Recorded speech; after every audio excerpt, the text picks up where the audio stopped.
David Cameron came to Manchester today with a stark warning about what he calls the city's social breakdown.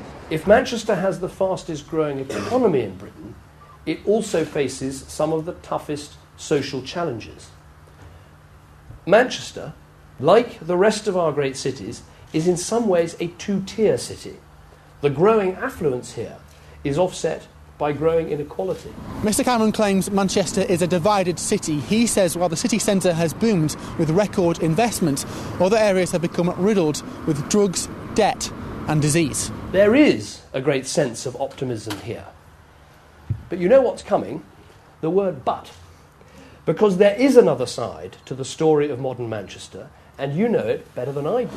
Mr Cameron's claims are based on this report produced by former party leader Ian Duncan Smith. It's a hefty document, and it says Manchester has a catalogue of problems including poor exam results, high levels of alcohol and drug abuse and rising crime. You see very high levels of indebtedness and drug-related and alcohol-related problems.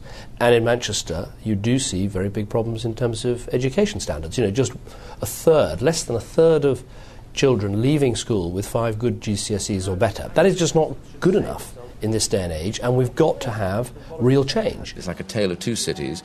On the one hand, you've got great success. On the other hand, you've got this terrible pocket of deprivation that is resistant now to change and getting left further and further behind. But are the Tories seeking to make political capital at Manchester's expense? It's saying, you know, Manchester is great, it's an inspirational city, it's the second city of Britain, but these problems still exist.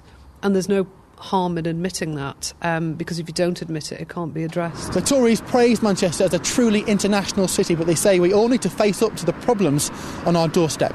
David Henry, Channel M News.